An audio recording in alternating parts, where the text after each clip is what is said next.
Galera, quando você tá falando inglês com uma pessoa, você não precisa entender 100% palavra por palavra do que aquela pessoa tá falando. Você tem que pegar as palavras-chave, você tem que ir muito pelo contexto. You have to go through the context. Se você prestar atenção no contexto, pode ser que você perca ali uma ou duas palavras, só que você vai entender a pergunta, tá bom? E a primeira das perguntas que vão te fazer, a primeira não, né? Mas uma das, quando você estiver lá na imigração, indo para outro país, ó, what's the purpose of your visit?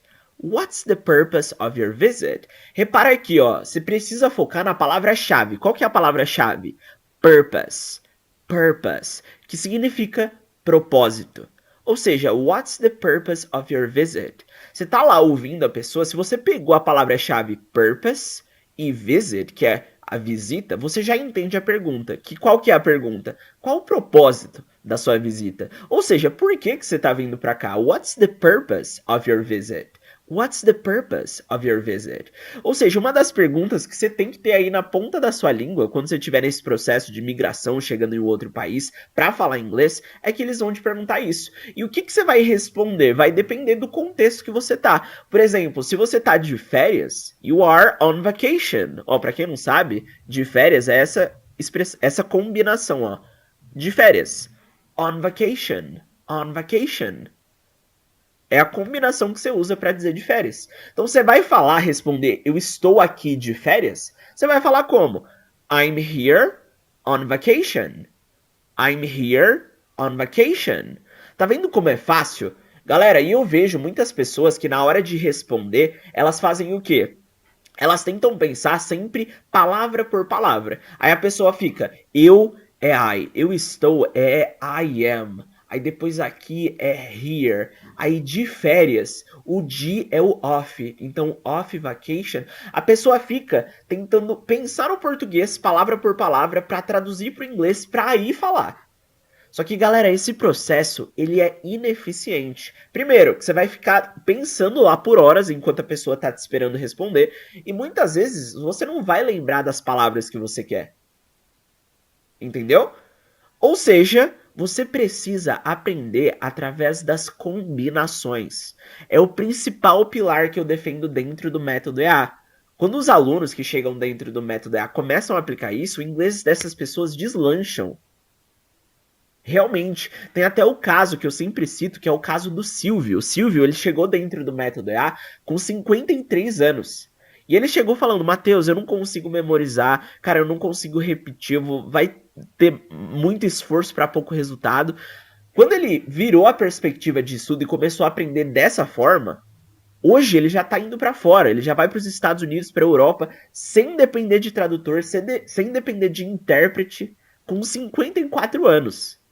Pra você ver, ó, chegou uma pergunta pra mim hoje na caixinha. Matheus, eu tenho 50 anos, será que ainda dá tempo? Se o Silvio conseguiu, eu tenho certeza que você também consegue. É só você focar na maneira certa de aprender, que no caso aqui, ó, através das combinações. Então, ó, eu tô aqui de férias, I'm here on vacation.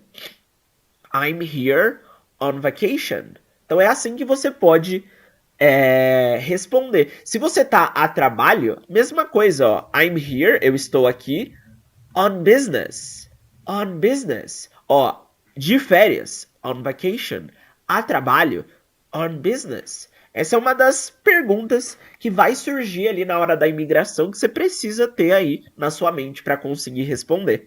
Essa aqui, vamos lá, ó. How long will you stay?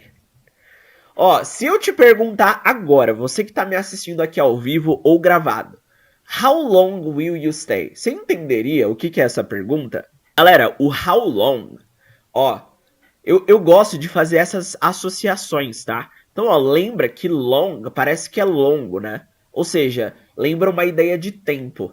Então, toda vez que em inglês, quando você tá falando inglês com uma pessoa, e a pessoa usar o how long, lembra que está associado a tempo.